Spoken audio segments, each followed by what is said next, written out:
রাজধানীতে দুর্বৃত্তের গুলিতে নিহত স্বেচ্ছাসেবক দলের নেতা আজিজুর রহমান মুসাব্বিরের মরদেহের ময়নাতদন্ত সম্পন্ন হয়েছে। দায়ের হয়েছে হত্যা মামলা। অজ্ঞাত ৫ জনকে আসামি করে তেজগাঁও থানায় মামলাটি দায়ের করেন নিহতের স্ত্রী সুরাইয়া বেগম। তিনি জানান, সপ্তাহ দুয়েক আগে মুসাব্বিরকে প্রাণনাশের হুমকি দেওয়া হয়েছিল। বুধবার রাতে গ্রিন রোড কাজীপাড়া এলাকায় তাকে গুলি করে দুর্বৃত্তরা। হাসপাতালে নেওয়া হলে তাকে মৃত ঘোষণা করেন চিকিৎসক। পুলিশ বলছে, আগে থেকেই ওত পেতেছিল হামলাকারীরা। এমন ঘটনায় নিহতের পরিবারে নেমেছে শোকের ছায়া।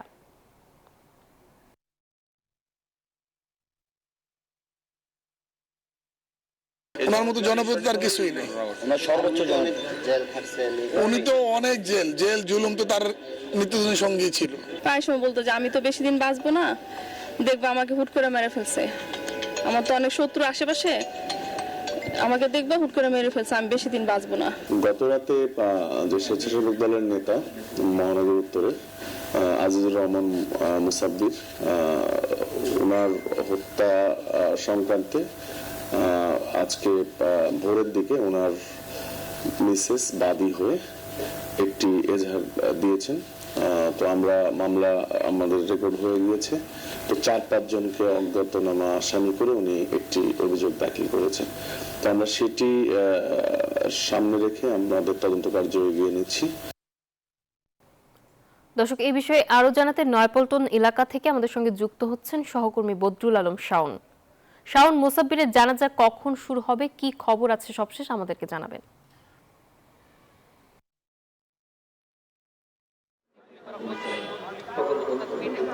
কিছুক্ষণের মধ্যেই ঢাকা মহানগর উত্তর স্বেচ্ছাসেবক দলের সাবেক সাধারণ সম্পাদক আজিজুর রহমান মুসাব্বিরের জানাজা অনুষ্ঠিত হবে। তার কফিনটি এই মুহূর্তে ঢাকা মহানগর যে পার্টি অফিস বিএনপির নয়াপল্টনে, সেই পার্টি অফিসের সামনে তার কফিনটি নিয়ে আসা হয়েছে এবং সবাই জানাজার জন্য প্রস্তুতি নিচ্ছে। কিছুক্ষণ পরেই হয়তো জানাজা অনুষ্ঠিত হবে। জানাজার আগে যারা বিএনপি ঢাকা মহানগর এবং স্বেচ্ছাসেবক দলের যারা কেন্দ্রীয় নেতা রয়েছেন, তারা এই জানাজায় অংশ নিয়েছেন এবং তারা আসলে স্মৃতিচারণ করছিলেন আজিজুর রহমান মুসাব্বিরের রাজনৈতিক জীবনের পাশাপাশি বিগত সময় আন্দোলন সংগ্রামের তার যে অবদান, সেই বিষয়গুলো এই স্মৃতিচারণে উঠে আসছে।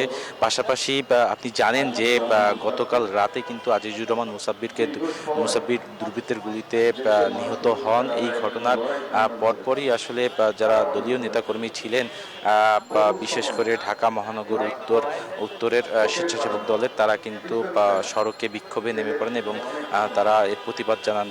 তার পরিপ্রেক্ষিতে গতকাল রাতে যখন রাত 8:30টার দিকে তিনি দুর্বৃত্তের গুলিতে বিদ্ধ হন, তখন এরপরে তাকে হাসপাতালে নেওয়ার পর হাসপাতাল কর্তৃপক্ষ তাকে মৃত বলে ঘোষণা করেন।